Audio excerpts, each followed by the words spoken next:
तो हेलो दोस्तों, आज हम बात करेंगे the last man on earth series के एपिसोड 1 की। तो कहानी की शुरुआत एक रहस्यमयी वायरस से होती है जो हर इंसान को खत्म कर देता है, पर फिलिप मिलर पृथ्वी पर एक अंतिम इंसान बचा हुआ व्यक्ति है। वह पिछले 1 साल से अकेला रह रहा है और अधिक लोगों की तलाश के लिए अमेरिका घूम रहा है। वह हर एक राज्य में जाता है और खाली शहरों को मार्क करता है और संग्रहालयों से कलाकृतियां और महंगी पेंटिंग चुराता है। इंसानों को खोजने के असफल मिशन के बाद फिलिप अपने शहर टक्सन लौटने का फैसला करता है। फिर भी वह आखिरी प्रयास के रूप में वह हर बिलबोर्ड पर अलाइव इन टक्सन लिखता है। टक्सन में वह अपने लिए सबसे बड़ा घर चुनता है और उसे अपना नया घर घोषित करता है। और वह अगले कुछ दिन सभी प्रसिद्ध चित्रों, व्हाइट हाउस की एक चटाई, अपनी एक तस्वीर और अन्य वस्तु सजाने में बिताता है। लेकिन हर दिन सोने से पहले फिलिप हाथ की लकीरें घिसने के लिए भगवान से माफी मांगता है और चाहता है कि वह मृत्यु से पहले कम से कम एक लड़की से मिलवा दे। अगले दिन ऐसी ढेरों कारें हैं जिनका इस्तेमाल वह ड्राइव करने के लिए कर सकता है। वह अपने अंडरवियर में किराने की दुकान पर जाता है और बंदूक का उपयोग करके कांच फोड़ता है।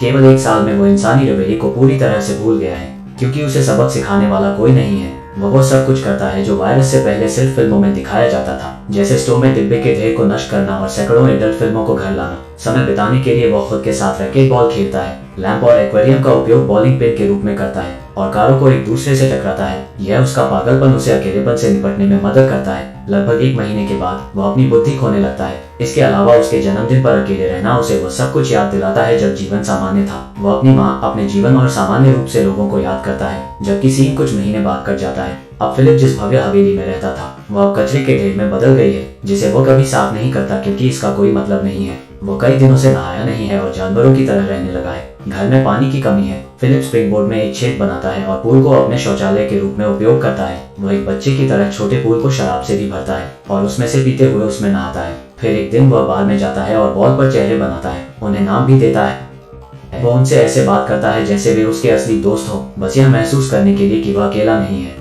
रात में वह एक बॉल को कपड़े की दुकान पर लाता है और एक पुतले से बात करता है जैसे वह उसे पसंद करता है। और जब उसका हाथ टूट जाता है तो फिलिप अपना दिमाग खो देता है। फिर वो फैसला करता है कि वह अब और नहीं जीना चाहता और वह पहाड़ी पर जाता है। वह अपने सभी बॉल फ्रेंड्स को हमेशा के लिए याद रखने का वादा करते हुए उन्हें विदाई देता है। फिर वह अपनी कार को पूरी गति से चट्टान की ओर लाता है, लेकिन अचानक वह दूर से धुआं उठता हुआ देखता है और टकराने से पहले कार को रोक देता है। फिलिप को अपनी आंखों पर विश्वास ही नहीं हो रहा है और वह तुरंत धुएं का पीछा करता है और वह तक पहुंचता है और उसे कुछ ऐसा दिखाई देता है जिसे देखने के लिए वह पिछले 1 साल से भीख मांग रहा था। किसी ने अपनी ब्रा को धूप में सुखाने के लिए छोड़ दिया है। फिलिप उसकी गंध लेता है और वह इतना हैरान हो जाता है कि वह बेहोश हो जाता है।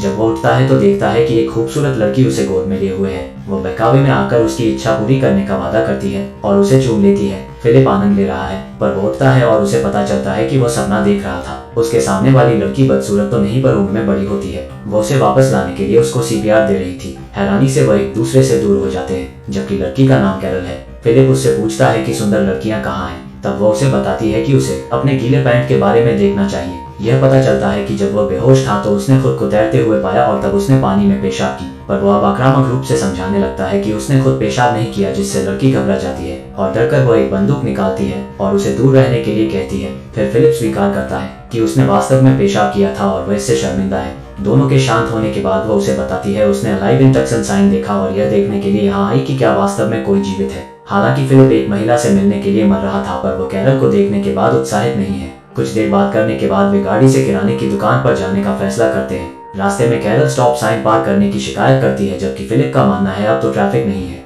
वह इस बात पर अड़ी रहती है कि उन्हें नियमों का पालन करना होगा, वरना वे एक जानवर की तरह रहने लगेंगे। उसे बेहतर महसूस कराने के लिए वह रुक जाता है और दोनों तरफ को देखता है। यह बताता है कि कोई भी सड़क पार नहीं कर रहा है। जब वे किराने की दुकान पर आते हैं तो फिलिप पार्क में विकलांग लोगों की जगह पर गाड़ी लगाता है, तो कैरल उससे फिर से बहस करती है, पर फिलिप जोर देकर कहते हैं कि विकलांग लोगों के पास अपनी कार पार्क करने के लिए बहुत सारी जगह है। जब कैरल अभी भी उसे कहीं और पार्क करने का आग्रह करती है तो वो गाड़ी को